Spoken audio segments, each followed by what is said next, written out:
हम लोग अध्याय 3 के दो चर वाले रैखिक समीकरण युग्म के बारे में कुछ पढ़ेंगे। पहला है दो रैखिक समीकरण की जब हम तुलना करेंगे a1x plus b1y plus c1 equal to 0 से और a2x plus b2y plus c2 equal to 0 से, तो उसका जो कंडीशन होगा, पहला कंडीशन होगा a1 बट्टे a2 इज नॉट b1 बट्टे b2। जब इस तरह का कंडीशन आएगा तो वो हो जाएगा, रेखा जो होगा प्रतिच्छेदी रेखा होगा, उसका हल एक अद्वितीय होगा और युग्म जो होगा वो संगत होगा। और दूसरा है कंडीशन है a1 बट्टे a2 बराबर b1 बट्टे b2 बराबर c1 बट्टे c2। जब तीनों बराबर हो तो इसकी रेखाएं जो होगी वो समपाती होगी, हल इनके अनंत होंगे और युग्म जो होगा वो संगत होगा। और तीसरा है a1 बट्टे a2 बराबर b1 बट्टे b2 equal to not c1 बट्टे c2।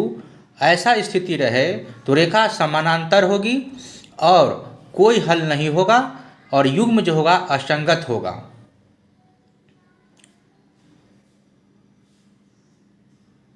अब हम लोग जानेंगे संगत के बारे में। जब समीकरण के एक या एक से अधिक हल होंगे तो उन्हें संगत कहा जाता है, और असंगत उसको कहा जाता है जब समीकरणों का कोई हल नहीं होता है तो उन्हें हम असंगत कहते हैं। नेक्स्ट हम लोग जानेंगे अद्वितीय हल के बारे में। अद्वितीय हल, यदि रेखाएं एक दूसरे को प्रतिच्छेद करती है तो उनका एक ही हल होता है और इसका युग्म जो होगा वो संगत होगा।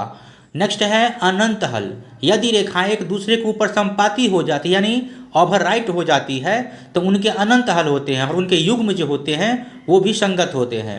नेक्स्ट है कोई हल नहीं, यदि रेखाएं समानांतर होती है और एक दूसरे को नहीं काटती है तो उनका कोई हल नहीं होता है और उसका जो युग्म होगा प्रणाली वो असंगत हो जाएगा।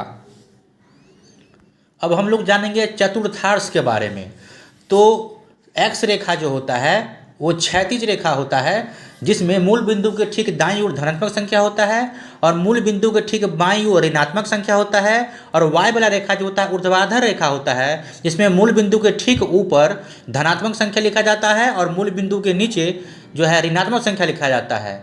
और प्रथम चतुर्थांश का जो बिंदु होता है प्लस प्लस होता है, द्वितीय चतुर्थांश का बिंदु माइनस प्लस होता है और तृतीय चतुर्थांश का बिंदु माइनस माइनस होता है और चतुर्थ चतुर्थांश का बिंदु जो होता है वो प्लस माइनस होता है। अब हम आगे जानेंगे एक्स अक्ष को भुज कहा जाता है और वाई अक्ष को कोटि कहा जाता है। ये दोनों अक्ष एक दूसरे को लंबवत रूप से काटते हैं और एक निर्देशांक तल बनते हैं जहां एक्स अक्ष क्षैतिज रेखा और वाई अक्ष ऊर्ध्वाधर रेखा को दर्शाता है।